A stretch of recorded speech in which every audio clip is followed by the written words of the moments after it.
اعوذ بالله من الشیطان اللعین الرجیم. بسم الله الرحمن الرحیم. اللهم صل على فاطمة و ابیها و امها و بعلها و بنیها و شیعتها و محبیها ولعن مخالفیها لرضاها وانصر ناصریها یا زهراء سلام الله علیها مدد. دوستان عزیز، این توضیح المسائل مستند سازی شده. این هم احکام آبها، احکام تخلی. رسیده بودیم به مسئله چندم؟ مسئله 50. در سه صورت مخرج غائط فقط با آب پاک می شود. اول آن که با غائط نجاست دیگری مثل خون بیرون آمده باشد. دوم آن که نجاستی از خارج به مخرج غائط رسیده باشد. سوم آن که اطراف مخرج بیشتر از مقدار معمول آلوده شده باشد. زیرا تطهیر توسط احجار و امثال آنان فقط در مقام استنجاء مورد رخصت قرار گرفته است و در موارد مذکوره صدق عنوان استنجاء علی نحو لا یزید معه شیء آخر مخدوش است. و در غیر این سه صورت می شود مخرج را با آب شست و یا به دستوری که بعداً گفته می شود با پارچه و سنگ و مانند اینها پاک کرد، اگرچه شستن با آب بهتر است. ادله این مسائل در محلش بعداً خواهد آمد. دوستان عزیز، شما اول باید استنجا رو بفهمید. استنجا چیه؟ استنجا دوستان عزیز خب واضحه معنایش، که شخص وقتی که بول میکنه، غائط میکنه، بله همونجا چیکار میکنه؟ یا اونجا یا بعداً برمیخوره جای دیگر میره، تطهیر میکنه محل بول و محل غائط را، بله، برای این که نماز بخونه. این را میگن استنجا. استنجا دوستان عزیز اونجایی است که اگر مثلا نجاست دیگری مثل خون یا مثل بقیه چیزها که اینها هم نجس هست از مخرج اگر همراه غائط بیرون بیاید، این غیر متعارفه. متوجه شدید؟ غیر متعارفه. لذا استنجا بر این، بله، این که صرف استنجا بوده باشد، تطهیر در این مقام، اینجا قضیه دوستان عزیز چی؟ مخدوش هست. مخدوش هست یعنی محل اشکال هست، چون وقت نجاست دیگری همراه غائط بیرون میآید، استنجا اونه که فقط تطهیر از غائط صورت بگیره. این استنجا. وقتی یک نجاست دیگری هم همراه غائط بیرون آمده باشه، خب دوستان عزیز اینجا خب صرف استنجا نیست، علاوه بر استنجا که تطهیر از غائط باشه، علاوه بر اون تطهیر از یک چیزی دیگر هم هست. متوجه شدید؟ اینه.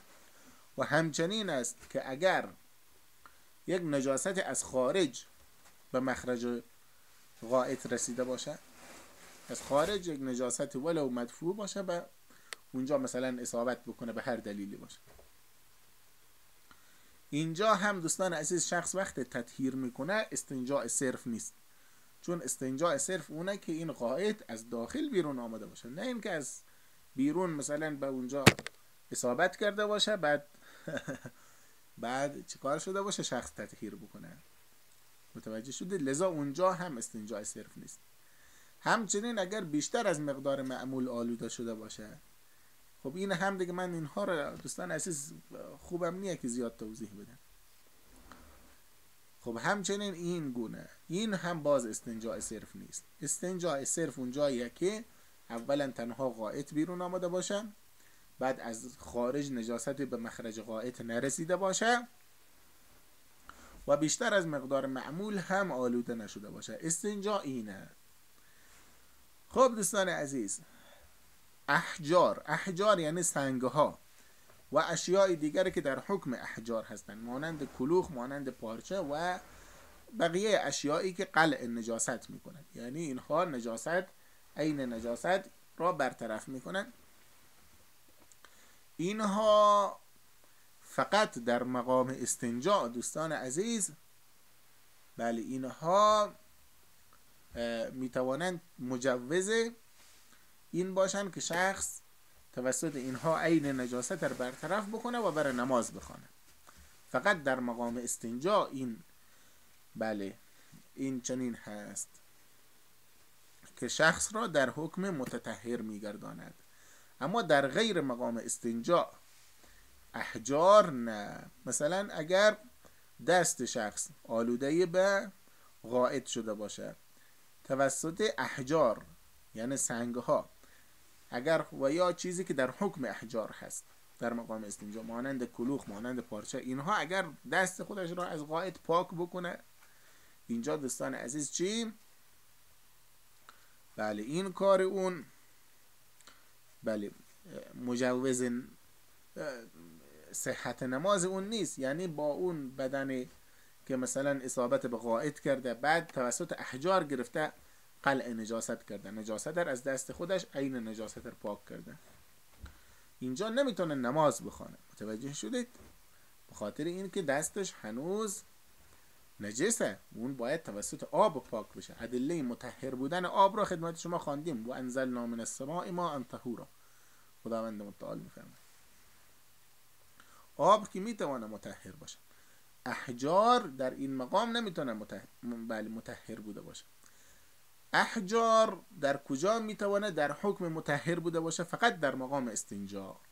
در مقام استنجا اگر شخص اونجا توسط احجار و یا کلوخ و یا مانند اشیاء دیگری که اینها در حکم احجار هستند قلع نجاست بکنه و توسط اونها استنجا بگیره، مخرج غائط را تطهیر بکنه، اونجا میتونه نماز بخونه. متوجه شدید؟ میتواند نماز بخواند.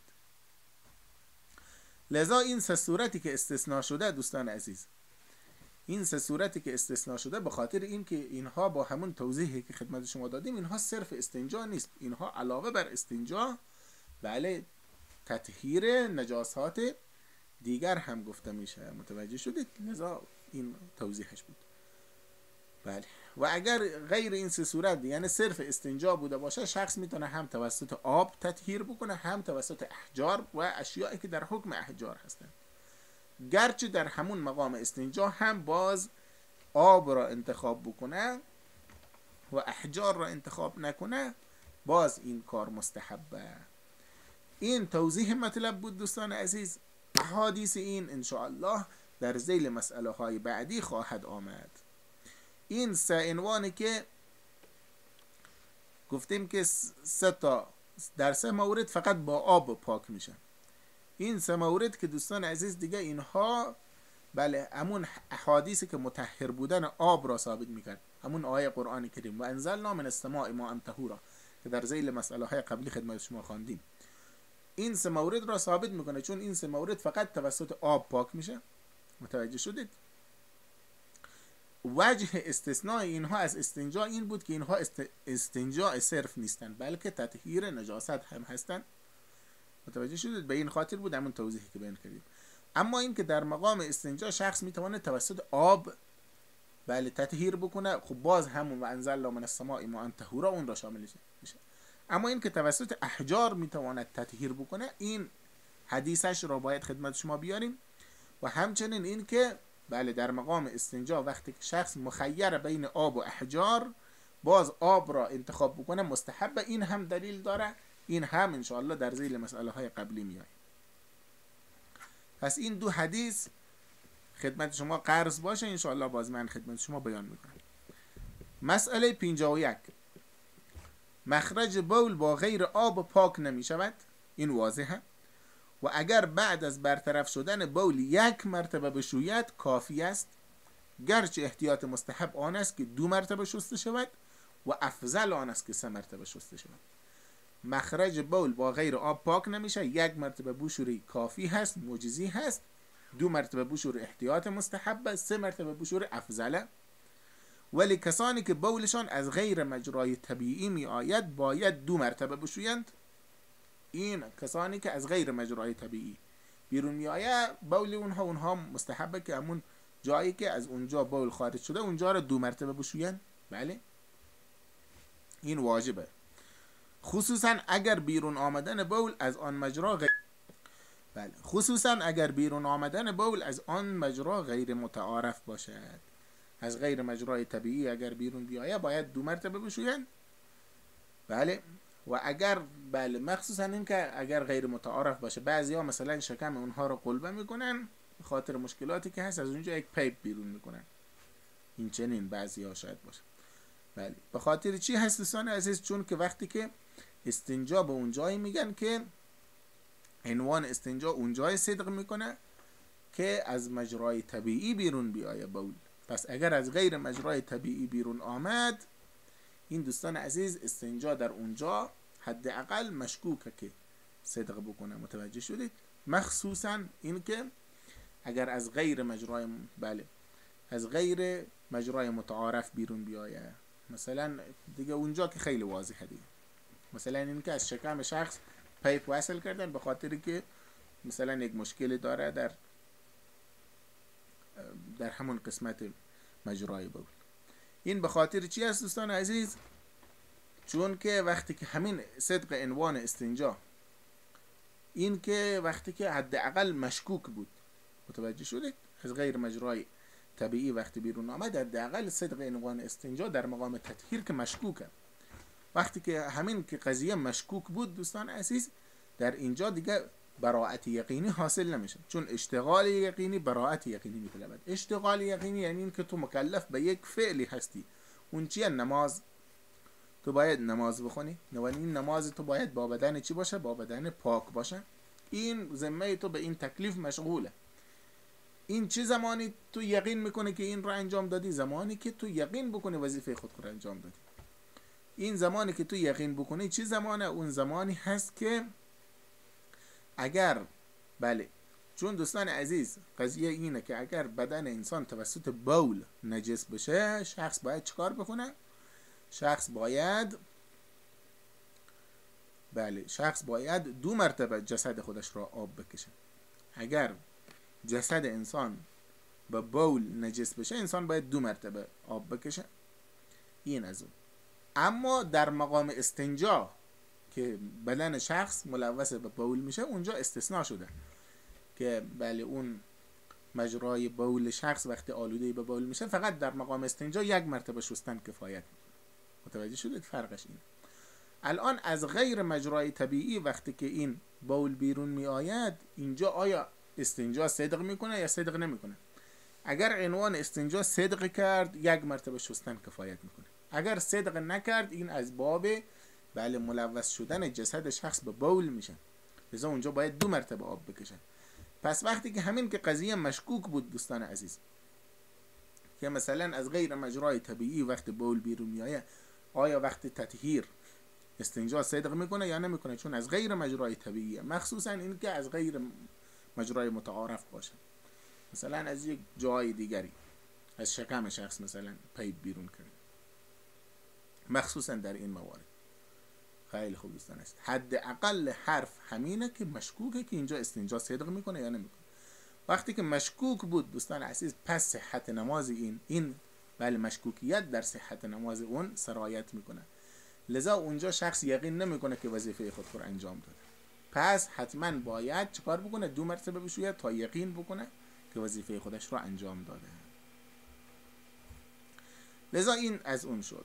پس دوستان عزیز، ما خدمت شما گفتیم باید چند حدیث بیاریم. 2 حدیث از مسئله قبلی قرض دار بودیم. اون 3 مورد را گفتیم که ادله مطهر بودن آب، اونها را که قبلا خدمت شما خواندیم. اما در این که در مقام استنجا شخص اگر توسط سنگ و اشیاء مانند سنگ قلع نجاست بکنه، این چیکار میشه؟ این مجزی هست، یعنی نماز اون صحیحه. این یک.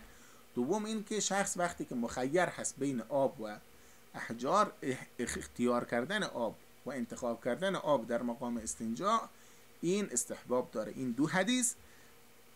بعد در مسئله 51 باز خدمت شما گفتیم که مخرج بول با غیر آب پاک نمیشه، چون این هم از مصادیق استنجا هست. پس وقتی که این قید را گفتیم دیگه، در اونجا استنجا که شخص توسط احجار میکنه، این فقط مخرج غائط را توسط احجار میتونه تطهیر بکنه. پس بله مجرای بول توسط غیر آب پاک نمیشه. این 3 حدیث باید خدمت شما بیاریم. بعد گفتیم اگر 1 مرتبه بشوید کافی هست، این 4 حدیث. بعد گفتیم احتیاط مستحب این است که 2 مرتبه بشویه، این رو هم باید خدمت شما حدیثش رو بیاریم. 5. بعد گفتیم افضل آن است که 3 مرتبه شسته شود، این رو هم باید خدمت شما حدیثش رو بیاریم. بعد گفتیم کسی که از غیر مجرای طبیعی بول اون بیرون میآید، او باید حکم شخصی را انجام بده که جسد او ملوث به بول شده و این باید 2 مرتبه آب بکشد جسد خودش رو. 7. پس در 7 مورد باید ما خدمت شما روایت بیاریم تا این 7 مورد شرعی بودن اینها خدمت شما ثابت بشود. خب الان دوستان عزیز احادیث را میخوانیم خدمت شما. حدیث هست در کتاب تهذیب الاحکام جلد 1 صفحه 49. زراره میگه که امام باقر علیه السلام فرمود لا صلات الا بالطهور، نماز اصلا جایز نیست مگر اینکه شخص متطهر باشه. یعنی چی؟ یعنی بدن اون از خبائث پاک باشه، نجاست در بدن اون نباشه. و یجزیک من الاستنجاء 3 احجار. بله در مقام استنجا تو میتوانی توسط 3 تا سنگ استنجا بکنی. پس دوستان عزیز اینجا فی الجمله و بالاجمال ثابت شد خدمت شما که بله احجار در مقام استنجا میتوانه مجزی باشه. درست شد دوستان عزیز؟ این پس یکی از اون موارد افکانه. و بذالک جرت السنة من رسول الله صلی الله علیه و آله. و در شریعت رسول خدا صلی الله علیه و آله حکم چنینه که شخص بله اگر توسط احجار آمد استنجا کرد چیکار هست؟ این مجزی هست. این در شریعت رسول خدا صلی الله علیه و آله این چنینه. و اما البول فانه لابد من غسله. اما بول، مجرای بول فقط باید شسته شود، یعنی احجار در اونجا مجزی نیست. پس دوستان عزیز از این حدیث 2 حکم را ما ثابت کردیم. اول این که گفتیم مخرج بول با غیر آب پاک نمی شود، این حدیثش اینه. و اما البول فانه لابد من غسله، مجرای بول فقط باید شسته بشه. اون در اون مسئله قبلی چی گفته بودیم؟ گفته بودیم که در مقام استنجا که شخص میخواهد مخرج غائط را تطهیر بکنه، مخیر بین آب و احجار. آب که دلیلش واضحه، ادله مطهر بودن آب، و انزلنا من السماء ماء طهورا. اما احجار کجا مجزی هست؟ اینجا و یجزیک من الاستنجاء 3 احجار. فی الجمله بله احجار یعنی سنگ ها در مقام استنجا مجزی هست، یعنی شخص میتونه نماز بخونه. پس این 2 مسئله دوستان عزیز از این حدیث شریف ثابت شد. بله ما 7 دانه گفتیم در 7 موضوع باید خدمت شما حدیث بخونیم. 2 موضوع تمام شد، 5 موضوع دیگر مونده. اما اکتفا به 1 مرتبه شستن که گفتیم اگر 1 مرتبه بشوید کافی هست. اینجا یاد شما هست این به خاطر چی هست؟ به خاطر این است که حدی برای استنجا بر وجه وجوب تعیین نشده. بله حدی نداره که واجب باشه شما 2 مرتبه 3 مرتبه اینها بشوید. فقط همین مقدار که عین نجاست برطرف بشه همین مقدار کفایت میکنه، چون حدی نداره. روایتی هست در کتاب کافی شریف جلد 3 صفحه 17. ابن المغیره میگه برای امام رضا علیه السلام گفتم قلت له للاستنجاء حد، آیا استنجا حدی دارد؟ استنجا دوستان عزیز اعم از تطهیر مخرج بول و اعم از تطهیر مخرج غائط هست. هر دوی اینها رو شامل میشه. یعنی تطهیر مخرج بول و تطهیر مخرج غائط اینها حدی داره که چند مرتبه یا این چنین باشه. فرمودن لا، قال لا، فرمودن نه اینها حدی نداره. پس وقتی که حدی نداره اون در روایات که آورده 3 مرتبه مثلا یا 2 مرتبه یا فرمودن این مقدار، اینها همگیشان محمول بر استحباب، چون جمع بین 2 روایت همین اقتضا رو داره. اینجا امام علیه السلام میگه حد مشخص نشده. در بقیه احادیث اگر حد مشخص شده پس ثابت میشه که اونها واجب نیست، اون حدود مستحبه. ينقى ما ثمة قلت فإنه ينقى ما ثمة ويبقى الريح قال الريح لا ينظر إليها. بله بعد امام علیه السلام فرمود نه حدی نداره، همین مقدار که عین النجاست برطرف بشه کفایت میکنه. بعد این راوی عرضه داشت که یا امام علیه السلام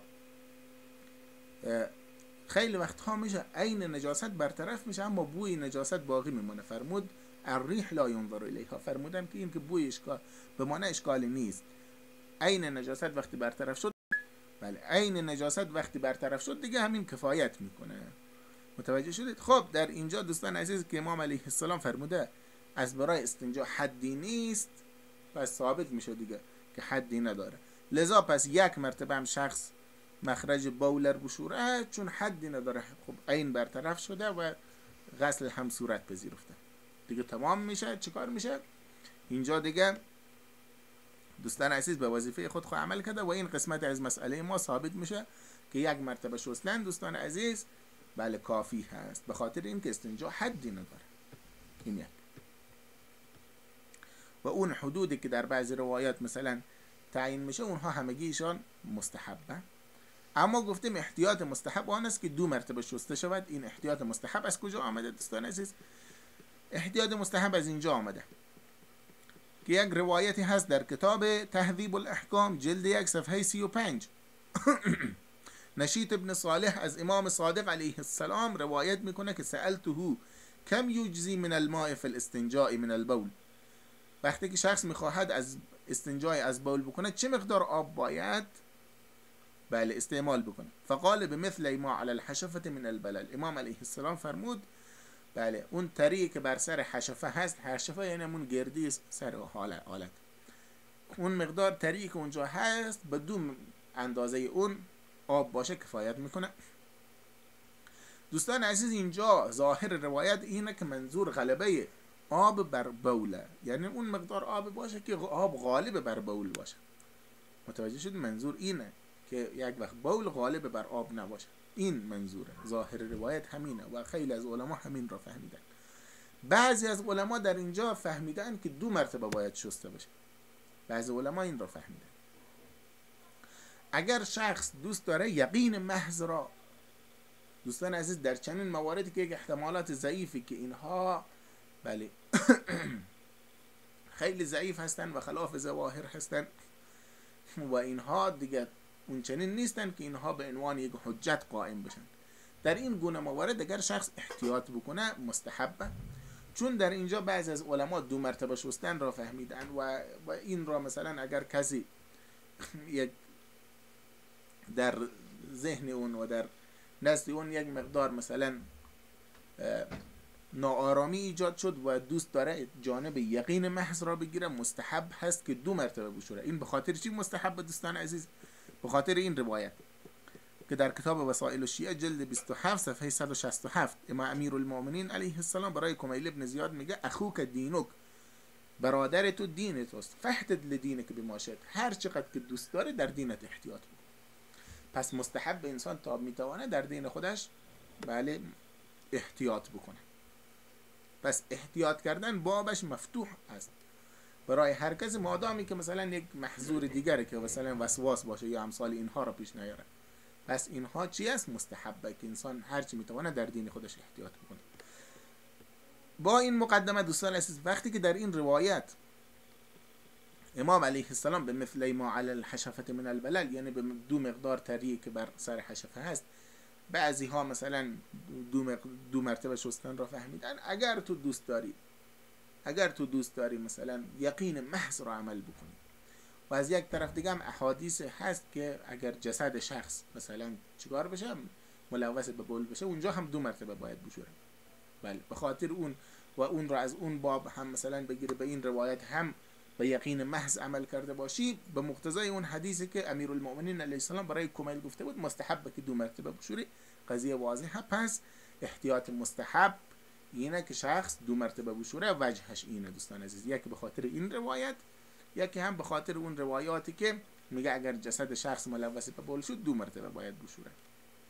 و بله و در این گونه مواردی که مثلا شخص یک مقدار اگر آمد مذبذب شد به این جانب احتیاط را بگیره، در این گونه موارد مستحبه و این یکی از اون موارد هست.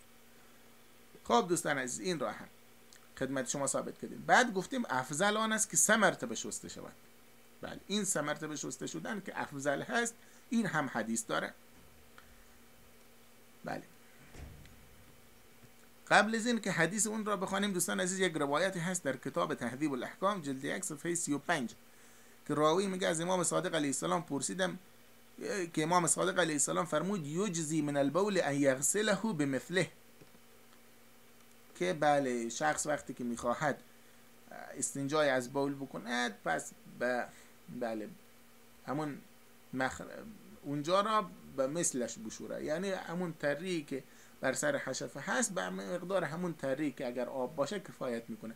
خب از اینجا فهمیده میشود که به مثل ما علی الحشفه در حدیث اول منظور غلبه آب هست، که آب بر اون غالب باشه، چون اونجا به مثل ما علی الحشفه چون از مصادیق اینه که اگر تری 2 برابر بول باشه خب غالب میآیه به اونجا، به خاطر اون از مصادیق اونه، لذا به اون خاطر امام علیه السلام فرموده. متوجه شدید؟ و قرینش کجایه؟ قرینش اینجایه که امام علیه السلام فرموده اگر به اندازه تری که بر سر حشفه هست هم آب باشه اشکال نداره. پس واضح میشه که اون دوتا که فرموده که 2 مرتبه بله 2 اندازه تری باشه، 2 اندازه تری که بر سر حشفه هست به اون مقدار آب باشه مجزی هست، منظور اینه که آب مقهور بول نبوده باشه، یعنی بول بر آب که شما بر سر حشفه میاندازی تأثیر نگذاره. لذا در اینجا وقتی میبینیم که امام علیه السلام میگه به اندازه خود همون تری هم باشه، بله اون چیکار میشه؟ اون کافی هست. پس از این 2 روایت فهمیده میشه که همین که آب غالب باشه اون کفایت میکنه. حالا این که بعضی از علما گفتن که مثلا 2 مرتبه شستن اونجا بله جانب احتیاط هست، خب یا شخص مثلا همچین چیزی را بفهم از کلام امام علیه السلام اون اشکالی نداره. خب گفتیم که احتیاط مستحب هم اونه و مستحب که شخص 2 مرتبه بشوره، احتیاط مستحب همین. و این که در این گونه موارد احتیاط کردن مستحب هست، اون حدیث امیرالمومنین علیه السلام برای کمیل اون را خدمت شما خواندیم. خب قضیه واضحه. اما این که 3 مرتبه شستن افضله، اون به خاطر چی هست؟ روایت هست در کتاب تهذیب الاحکام جلد 1 صفحه 354. زراره میگه که کان یستنجی من البول 3 مرات.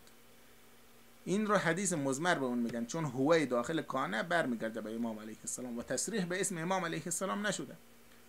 خب امام علیه السلام از بول 3 مرتبه استنجا میکرد. خب اینجا واضح و آشکاره، چون اتباع از ائمه علیهم السلام هست، شخص 3 مرتبه اگر بشوره افضل هست و این مستحبه.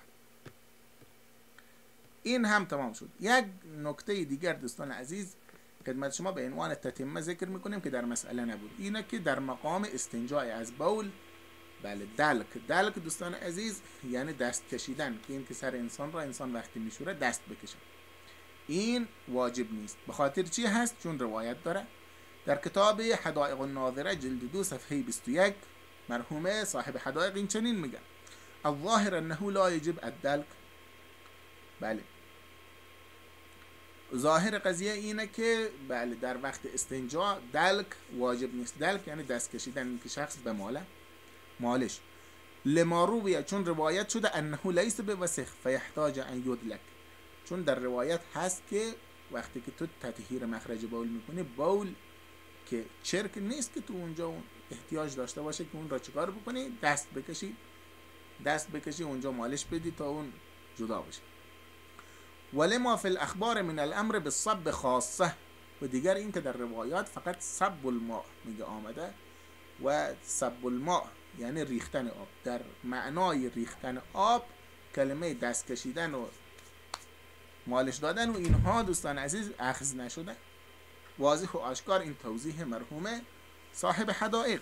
روایت دوستان عزیز که ایشان روایت کردن انه لیس بوسخ فیحتاج ان یدلک در کتاب کافی شریف جلد 3 صفحه 20 آمده که مرحوم کلینی میگه روی انه ماء لیس بوسخ فیحتاج ان یدلک، که بله بول اون شبیه آبه، پس بله احتیاج نداره که در مقام استنجا شما چیکار بکنید؟ اونجا را دست بکشید، و اینها واجب شرعی نیست، گرچه در عرف کار خوب انسان انجام بده. تمام شد دوستان عزیز. پس دوستان عزیز اغلب اونها را خدمت شما ذکر کردیم، فقط 2 مسئله مونده. یکی این که گفتیم اگر جسد شخص در غیر مقام استنجا این آمد به بول اصابت کرد و ملوث شد، شخص باید 2 مرتبه آب بکشه جسد خودش را. این یک. دوم این بود که مستحب بود در مقام استنجا شخص ولو مخیره، هرچند مخیر بین آب و احجار، اما مستحب که آب را انتخاب کنه. این دو مسئله ماند خدمت شما انشاءالله احادیثش را به یاری بیبی دو عالم حضرت صدیقه طاهره سلام الله علیها بیان خواهیم کرد. اما این که اگر جسد با بول نجس شد باید 2 مرتبه انسان بشوره، این به خاطر روایتی هست که در کتاب کافی شریف جلد 3 صفحه 20 آمده. حسین ابن ابی العلا میگه سألت ابا عبدالله علیه السلام عن البول یصیب الجسد، از امام صادق علیه السلام پرسیدم درباره بول که اصابت به جسد میکنه، جسد یعنی بدن شخص. قال صب علیه الماء مرتين، فرمود 2 مرتبه باید بر اون آب بریزند. متوجه شدید؟ خب این واضح و آشکاره که اگر جسد شخص در غیر مقام استنجا، در مقام استنجا چون استنجا حدی برای اون نبود 1 مرتبه شستن کفایت میکرد، اون حدیث امام رضا علیه السلام اون را بیان کرد که حدی نداره استنجا. اما این که اگر غیر مقام استنجا باشه بدن شخص اصابت به بول بکنه 2 مرتبه شستن، 2 مرتبه شستن چیکاره؟ این واجبه. این به خاطر این حدیث امام علیه السلام که فرمودن 2 مرتبه باید بر اون آب ریخته شود. تمام شد رفت.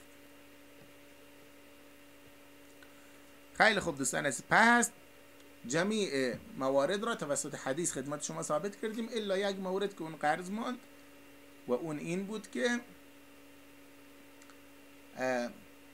که در مقام استنجا ولو شخص مخیر هست بین آب و احجار، اما مستحبه که آب را انتخاب کنه. من زود حدیثش را الان خدمت شما بخوانم تا اون تکمیل بشه بعد، گرچه اون در ذیل مسئله های بعدی آمده، اما من اشکال نداره خدمت شما همین حالا اون را پیدا کنم و بخوانم.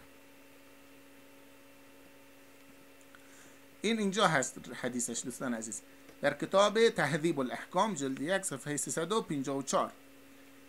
هشام ابن حکم از امام صادق علیه السلام روایت میکنه، امام صادق علیه السلام از حضرت رسالت پناه صلی الله علیه و آله روایت میکنه که رسول خاتم صلی الله علیه و آله فرمودن یا معشر الانصار، ای جماعت انصار، ان الله قد احسن علیکم الثناء فماذا تصنعون. خداوند متعال خوبی را از شما امروز برای ما بیان کرده، شما چیکار میکنید؟ قالوا نستنجی بالماء، اونها گفتن که ما توسط آب استنجا میکنیم، چون معمول در اون زمان ظاهرا بین عرب ها این بوده که توسط احجار یعنی سنگ ها استنجا میکردن.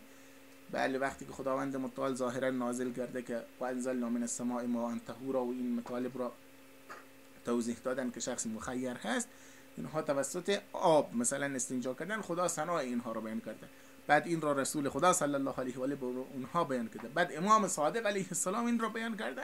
واضح و آشکار می شود که دوستان عزیز انتخاب آب در مقام استنجا و ترک احجار در مقام استنجا هنگامی که شخص آب را اختیار میکنه این مستحبه. پس مستحبه که شخص توسط آب استنجا بکنه ولو توسط سنگ ها هم مجزی هست. متوجه شدید؟ این هم دوستان عزیز، پس این 2 مسئله به حمد الله تبارک و تعالی خدمت شما جمیع احادیث اونها خونده شد. ان شاء الله بقیه مسئله ها در جلسه بعدی. یا زهراء سلام الله علیها مدد. اللهم عجل لوليك الفرج وانصره نصرا عزيزا وافتح له فتحا مبينا واقسم ظهور اعدائه وسود وجوه مخالفيه وكثر شيعته وانصاره. یا زهراء سلام الله علیها مدد.